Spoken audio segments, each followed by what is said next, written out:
ने बहरीन पर फिर से हमला कर दिया है, यानी कि अब प्रॉक्सीज के साथ लड़ाई जो है वो शुरू हो चुकी है। बहरीन की राजधानी मनामा पर हमला किया गया है और हमले में बहरीन स्थित 5 सितारा जो होटल परिसर है उसे क्षतिग्रस्त कर दिया गया है। मनामा में क्राउन प्लाजा क्षतिग्रस्त किया गया है। तो ये बड़ी खबर आपको बता रहे हैं, जहां बहरीन की राजधानी मनामा में क्राउन प्लाजा क्षतिग्रस्त कर दिया गया है। अब जरा उसकी तस्वीरें हम आपको दिखा देते हैं कि किस तरीके से ये तस्वीरें निकल करके सामने आई हैं। ये बताया जा रहा है बहरीन का जो क्राउन प्लाजा है वहां पर ये जब अटैक किया गया है, यहाँ पर सीधे सीधे निशाना साधा गया।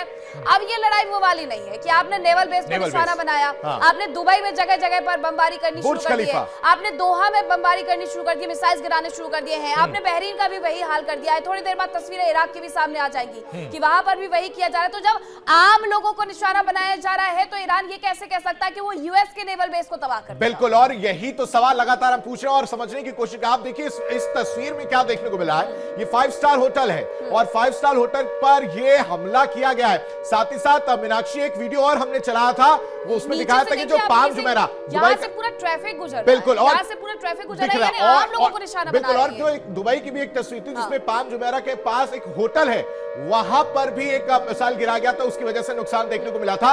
अब एक और ये तस्वीर देखने को मिली है जिसमें ये बयान साफ तौर से नजर आ रहा है कि ईरान इस वक्त बैकफुट पर कहीं ना कहीं नजर आ रहा है। गीतू का रुख कर लेते हैं, गीतू के पास भी बड़ी खबर है। गीतू, क्या कुछ अपडेट अभी आपके पास? बिल्कुल आशीष, एक बड़ी खबर आ रही है। ईरान के हमले के बाद 9 देशों में नोटम जारी कर दिया गया है। बड़ी खबर, ईरान के हमले के बाद 9 देशों में नोटम जारी।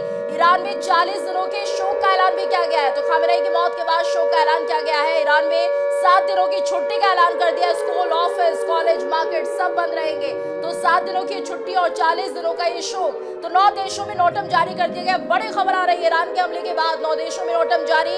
ईरान में 40 दिनों के शोक का ऐलान कर दिया गया है। वहीं 7 दिनों की छुट्टी का ऐलान भी ईरान में कर दिया गया है, जिसमें स्कूल, ऑफिस, कॉलेज, मार्केट सब कुछ बंद रहेगा। ये बड़ी जानकारी आ रही है ईरान से, जहां पर 9 देशों में अब नोटम लगा दिया गया है। ईरान में 40 दिनों के शोक का ऐलान भी किया गया है और इसके साथ साथ 7 दिनों की छुट्टी का ऐलान ईरान में कर दिया गया है, जिसमें स्कूल बंद रहेंगे, ऑफिसेज बंद रहेंगे, कॉलेज, मार्केट सब कुछ 7 दिनों के लिए बंद रहेगा। तो ईरान से बड़ी खबर, जहां पर 40 दिनों के शोक का ऐलान कर दिया गया है खामेनेई के मौत के बाद, और ऐसे में 7 दिनों की छुट्टी का ऐलान भी यहाँ पर कर दिया गया है। स्कूल बंद रहेंगे, ऑफिस, कॉलेज, मार्केट सब कुछ 7 दिनों के लिए बंद कर दिया गया है। तो 9 देशों में नोटम जारी किया है ईरान के इस हमले के बाद। ये बड़ी जानकारी, बड़ी खबर ईरान से इस वक्त सामने आ रही है। तो लगातार हलचल तेज होती हुई और ऐसे में 40 दिनों के शोक का ऐलान किया गया है ईरान में। ये बड़ी जानकारी, राजकीय शोक का ऐलान भी किया गया है। तो कुल मिलाकर ये माना जाए कि ईरान के हमले के बाद जिस तरह से हलचल तेज होती हुई दिखाई दे रही है, बड़ा असर देखा जा रहा है। 9 देशों में नोटम जारी किया है।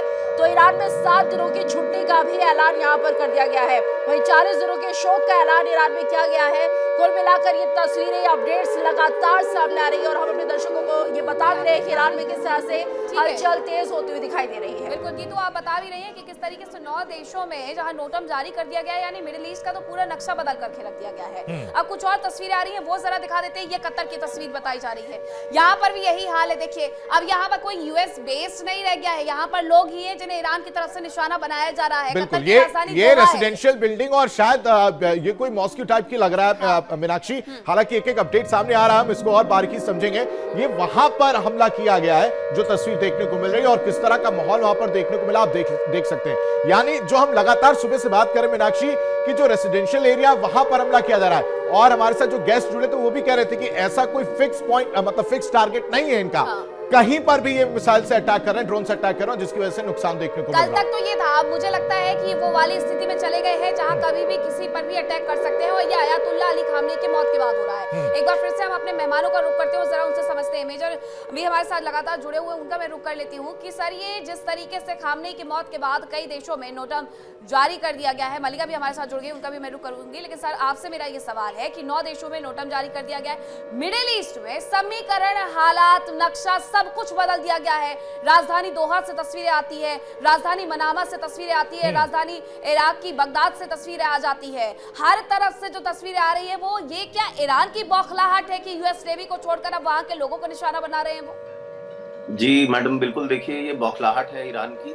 देखिए, ईरान के ऊपर हमला किसने किया? अमेरिका और इजराइल ने। और ईरान किसके ऊपर पलटवार कर रहा है, वो दूसरे देशों के ऊपर कर रहा है, कहीं इराक पे मार रहा है, कहीं यूएई को हम के ऊपर हमला कर रहा है। तो आप ये समझ सकते हैं कि कितना फ्रस्ट्रेशन होगा। इनका 1.5 दिन में ही इनके सुप्रीम लीडर को मार गिराया अमेरिका ने, तो कहीं ना कहीं बहुत ज्यादा बौखलाहट है। और आप ये पूरी स्थिति को अगर देखेंगे तो ये अब सब तरफ हमले कर रहे हैं, और ऐसा भी नहीं है कि हमले बहुत इफेक्टिव हैं। किसी होटल के ऊपर कहीं एक मिसाइल गिर गई, कहीं कुछ और एक मिसाइल दग गई, ऐसा नहीं है कि ये बहुत ही टारगेटेड, बहुत ही इफेक्टिव हमले हैं, ऐसा कहीं पे भी नहीं है। और आप देखेंगे कि अगले 1 हफ्ते में ये सब सारी चीजें सबसाइड कर जाएंगी। बहुत जल्द कठपुतली लीडर कोई ना कोई यहाँ पे इंस्टॉल कर देगा अमेरिका, और उसके बाद ये सारी चीजों को अपने कब्जे में ले लेगा। आप ये देखिएगा आने वाले समय में। और बिल्कुल मेजर विराट, ये भी आपसे समझना चाहेंगे, देखिए जिस तरह के हालात बने हुए हैं, अंदरूनी युद्ध ईरान में कहा जा रहा है कि यहाँ पर एक तरह से जिस तरह से प्रोटेस्टर्स लगातार प्रोटेस्ट कर रहे थे खामेनेई के खिलाफ, तस्वीरें आ रही हैं कि यहाँ पर जश्न भी मनाया जा रहा है, तो एक तरह से अंदरूनी कल है क्या अब समाप्त होता हुआ दिखाई देगा, ये और ज्यादा बढ़ेगा? देखिए, ये बात आपने बिल्कुल सही कही, अंदरूनी कलह तो देखिए बढ़ेगी। क्यों? क्योंकि जब कठपुतली नेता लगा दिया जाएगा रूल करने के लिए, राज्य करने के लिए, तो जो इंटरनली लोगों में गुस्सा है वो कहीं ना कहीं आपको दिखेगा। लोन वोल्फ अटैक्स होंगे, कहीं ना कहीं लोग बम धमाके करेंगे, जो आप समझते हैं आईडीज लगा के इस तरीके की हरकतें होंगी, और ये सब लगातार चलेगा। इसके अलावा भी एक बड़ा जो खतरा है वो है अंतरराष्ट्रीय तेल कीमतों का बढ़ना। हॉर्मुज़ स्ट्रेट इन्होंने बंद कर दिया है वहां से। कल जैसे ही मार्केट खुलेगा ये अप्स एंड डाउन्स बिल्कुल होने वाले हैं। 20% से ज्यादा जो तेल का आयात निर्यात है वो इसी हॉर्मुज़ स्ट्रेट से होता है। मलिका आपके पास में आओ, लेकिन उसके पहले जो ये तस्वीर आ रही है वो जरा बता देते हैं कि किस तरीके से जो बैलिस्टिक मिसाइल्स है वो गिरते हुए देखे जा रही है। और ये तो ऐसे दोहा से भी तस्वीरें सामने आई थी कि वहां पर रिहायशी इलाका है, वहां पर लोग अपने ऑफिसेज में है, लेकिन ये बैलिस्टिक मिसाइल आती है। अब ये तस्वीर दुबई की बताई जा रही है कि वहां पर किस तरीके से ये जो बैलिस्टिक मिसाइल है वो गिराई गई है। यानी कहीं पर भी निशाना बना दो, यूएस नेवी का बेस अब छोड़ दो।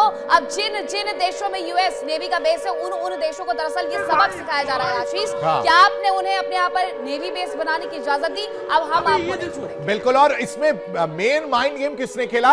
इसमें मेन माइंड गेम खेला अमेरिका ने। अमेरिका ने इजराइल को आगे किया, और फिर फ्रंट पर सबसे पहले देखिए, आप देखेंगे कल ध्यान दिया होगा तो इजराइल ने इस चीज की घोषणा की कि वार कर दिया गया है, और उसके बाद से फिर अमेरिका आता है कि ये संयुक्त ऑपरेशन है, वार किया गया है।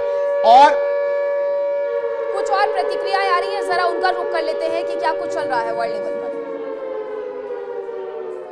खेलते ना डराओ हमें गोला बारूद से, खेलते आए हम नारे नमरूद से। हम खुदा के लिए है हमारा खुदा, अल मदद या रसूले खुदा, या रसूले खुदा। अल्लाह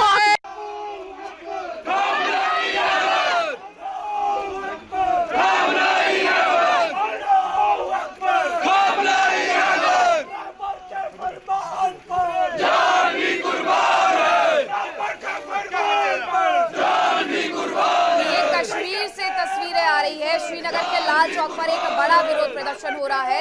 इजराइल का पुतला दहन यहाँ पर किया जा रहा है, नेतन्याहू का सीधे सीधे यहाँ पर विरोध किया जा रहा है। और इन तस्वीरों के माध्यम से जरा आप समझ सकते हैं कि लोगों के मन में कितनी ज्यादा नाराजगी है। बिल्कुल, ये आग दहन है, उसकी तस्वीरें जरा देखो। बिल्कुल, ये आग इनके अंदर की आग है मीनाक्षी, जो सड़कों पर देखने को मिल रही है। और उसके बाद झंडा और पोस्टर लेकर, खामनेई का पोस्टर लेकर सड़कों पर ताली बजाकर विरोध करते हुए नजर आ रहे हैं। जो खामनेई को लेकर जो दुख है, जो दर्द है, वो पीड़ा अलग अलग जगह से देखने को मिल रही है। हमने सुबह वो लाल चौक की भी तस्वीर दिखाई थी। और स्पीच, एक और बड़ी खबर बता दें, मिडिल ईस्ट में हर पल तनाव बढ़ता हुआ नजर आ रहा है। ये बड़ी खबर आपको बता रहे, मिडिल ईस्ट में हर पल तनाव जो है लगातार बढ़ रहा है। एक एक बड़ी अपडेट आपको इंडिया डेली पर लगातार दे रहे हैं। ईरान ने कुवैत पर ड्रोन से हमला किया है मीनाक्षी। बिल्कुल, देखिए बड़ी खबर है कि ईरान ने कुवैत में भी हमला कर दिया है। कुवैती सेना ने ईरान के ड्रोन को हालांकि मार गिराया है। ईरान से आ रहे इस ड्रोन को मार गिराया गया है, लेकिन ये बड़ी जानकारी है कि ईरान कुवैत हो, बहरीन हो, उसके अलावा अबू धाबी हो, हर जगह वो हमले कर रहा है और दिखा रहा है कि आखिरकार उसके मन में कितनी ज्यादा नाराजगी है, कितना ज्यादा गुस्सा है। मिडिल ईस्ट में तनाव बढ़ रहा है, और यही कहा जा रहा था अयातुल्लाह अली खामनेई की तरफ से जब वो जिंदा थे कि अयातुल्लाह अली खामनेई ये कहते हैं कि अमेरिका का पूरा जो रुख है वो ये है कि वो मिडिल ईस्ट में किसी तरीके से समीकरण को बिगाड़ दे। अब ये अमेरिका ने बिगाड़े हैं या ईरान खुद उस पर उतारू हो गया है, ये दुनिया जानती है। मलिका लगातार हमारे साथ जुड़ी हुई थी, मलिका का जरा रुख कर लेते हैं। और दो तस्वीरें और आई हैं मीनाक्षी, 2 तस्वीरें और जरा दर्शकों को बता देते हैं जो आप बता रही थी। एक तस्वीर जो हम पहले मनामा की दिखा रहे थे, दूसरी तस्वीर हम दुबई की दिखा रहे हैं, ये कुवैत की तस्वीर है। ये कुवैत की है और ये दुबई के साथ CIA की है, और वहां पर CIA हेडक्वार्टर पर ये हमला किया गया जो नेवल बेस। आप देख रहे होंगे ना, ये प्लेन्स जो नजर आ रहे हैं, ये प्लेन्स खड़े हैं यहाँ, रेडी है, यहाँ पर ये टारगेट किया गया। और आसपास देखिए जो गाड़ियां हैं वो चलती हुई नजर आ रही हैं, यानी टारगेट उनका कुछ फिक्स नहीं है, जहां पर गिर जाए वहां हमला कर दो। दूसरी तस्वीर आप बता रही थी मीनाक्षी। बिल्कुल, ये तस्वीरें बार बार ये बता रही हैं कि क्या जो तैयारी है वो की गई थी। अब वो भले ही कह रहे हैं कि हमने अभी तक तो अपने पुराने हथियार निकाले हैं, जो मिसाइल सिटी ईरान ने बना करके रखी है, जहां पर हमेशा वॉर रेडी रहते हैं उनके मिसाइल्स, वहां पर अभी तक उन्होंने कुछ भी नहीं किया है। ऋतु का रुख करूं उसके पहले मल्लिका से जरा हम ये पूछ लेते हैं कि मल्लिका, हम तस्वीरें जिस तरीके से दिखा रहे हैं जम्मू कश्मीर से भी आ रही हैं, इसके अलावा देश दुनिया से हर जगह से तस्वीरें आ रही है, लेकिन यहाँ पर अब वो शिया सुन्नी वाला गैप खत्म हो गया है। यहाँ सबसे ज्यादा जो बहुसंख्यक है कश्मीर में वो सुन्नी है, लेकिन शिया अल्पसंख्यक है। उसके बावजूद बड़े स्तर पर जो लोग उतरे हुए हैं उसमें ये कह पाना नामुमकिन हो गया कि कौन शिया कौन सुन्नी। बिल्कुल मीनाक्षी जी, देखिए जब हम एनालाइज भी कर रहे हैं तो अगर हम देखें तो जो हेड ऑफ स्टेट थे, खamenei सिर्फ हेड ऑफ स्टेट ही नहीं थे बल्कि एक स्पिरिचुअल लीडर थे। तो अभी कितने सारे हमने देखा कि ईरान में जो लोग उनके खिलाफ प्रोटेस्ट कर रहे थे, अब सडनली उनका जो हेट्रेड है वो अमेरिका के लिए ज्यादा है एज कंपेयर टू ईरान। अगर हम देखें तो ये जो है मीनाक्षी जी, ये एक बढ़ता हुआ हम कंटिन्यूअसली देख रहे हैं। और दूसरी बात मीनाक्षी जी, इसमें मैं ये हाईलाइट करना चाहूंगी, पिछले साल जो हमने देखा जो 12 दिन की वॉर थी, उसमें ईरान ने अपनी जो लॉन्ग रेंज बैलिस्टिक मिसाइल्स हैं वो यूज नहीं की थी। तब भी मोसाद का जो हेडक्वार्टर्स है उसके लॉन पर इनकी मिसाइल जा गिरी हैं। देखिए इंडिया डेली 24/7 अब आपके स्मार्ट टीवी पर। इंडिया डेली मौजूद है सभी डिजिटल प्लेटफॉर्म पर लाइव और लगातार। इंडिया डेली 24/7 हर दिन राष्ट्र को समर्पित।